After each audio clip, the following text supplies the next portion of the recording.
Bonjour et bienvenue dans cette formation dédiée à Ansible. Je m'appelle Martin Lekpa, je suis ingénieur DevOps. Dans le DevOps, j'accompagne les entreprises dans tout ce qui est automatisation, tout ce qui est chaîne CI/CD, tout ce qui est mise en place de l'observabilité.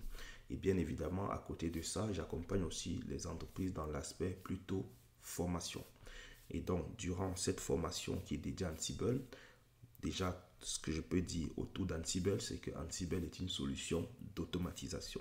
Et donc, pour comprendre le besoin d'automatiser les systèmes, dans cette formation, on va donc commencer par présenter les concepts de base. Quand je parle de concepts de base, c'est pourquoi est-ce qu'on a besoin d'automatiser. Et donc, durant cette formation, on va déjà commencer par poser toutes ces différentes contraintes et on va donc par la suite présenter comment est-ce qu'on peut utiliser Ansible pour résoudre ces différentes contraintes. Sans plus tarder, on va donc commencer avec la première partie de cette formation qui est l'introduction. Et donc, lorsqu'on est dans l'introduction, comme j'ai dit, une des choses très importantes lorsque vous faites de la configuration avec Ansible, vous rentrez dans l'univers de l'administration système, qu'on peut définir en entreprise comme l'ensemble des tâches qui vont permettre de maintenir les différents serveurs de l'entreprise. À côté de l'administration système, on a aussi ce qu'on appelle l'administration réseau, qui va être toutes les tâches qui vont être mises en place pour installer, configurer et maintenir en conditions opérationnelles différents équipements réseau. Quand on parle d'équipements réseau, on va parler de firewall, on va parler de routeur. On verra aussi dans cette formation qui va être plus orientée administration système, mais on verra aussi pendant les différents TP que ces concepts qu'on va appliquer au monde de l'administration système, on pourra aussi dans certaines conditions l'appliquer au monde de l'administration réseau. Quand on parle d'administration système, comme on l'a dit précédemment, il y a un certain nombre de tâches qui sont dévolues.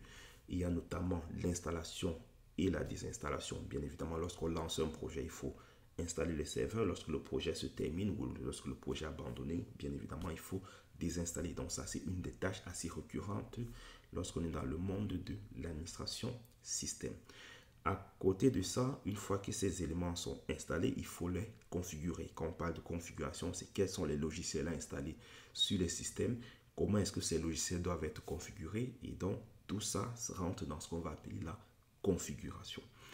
Une fois que les éléments sont installés et configurés, on rentre en général dans une phase qu'on appelle la maintenance en conditions opérationnelles. C'est comment est-ce qu'on gère le cycle de vie des différents serveurs.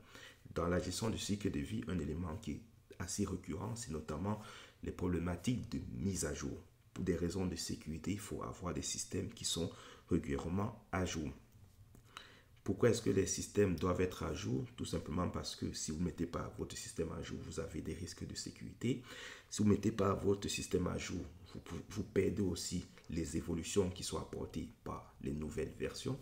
Et donc, tout ça amène le risque de dysfonctionnement. Et donc, pour se protéger des éventuels risques de dysfonctionnement, une autre tâche de l'administration système, c'est la sauvegarde et la restauration, qui va couvrir les aspects qui vont nous permettre de récupérer les données importantes et de pouvoir les restituer au moment opportun. Une fois de plus, pour revenir sur ces problèmes de dysfonctionnement, une chose aussi très importante, c'est d'être capable d'identifier les dysfonctionnements. Et donc, c'est pour cela que parmi les tâches dévolues à l'administration système, il y a des tâches qu'on va appeler couramment la supervision.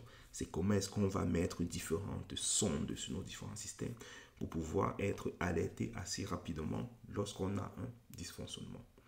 Et donc, bien évidemment, tout ça, il faut les organiser pour que au quotidien, tout se passe très bien. Comme on l'a dit, lorsqu'on fait une formation, il faut toujours se poser la question du pourquoi. Pourquoi est-ce qu'on a donc besoin d'automatiser cela avec un outil comme Ansible? Tout simplement parce que au départ, lorsqu'on faisait de l'administration système, on était sur des parcs informatiques assez réduits. Aujourd'hui, ce n'est plus le cas. Donc, vous arrivez dans une entreprise, il y a des centaines, voire des milliers de serveurs en fonction de la taille de l'entreprise. Et donc, se connecter individuellement sur ces serveurs pour faire les actions d'administration système n'est désormais plus possible. Et donc, Donc, c'est pour cela qu'on a besoin d'automatiser. Et donc, durant cette formation, on va voir comment est-ce que on peut utiliser Ansible pour automatiser un certain nombre d'actions. On verra dans quel cas on utilisera Ansible et dans quel cas on fera une cohabitation entre Ansible et d'autres outils.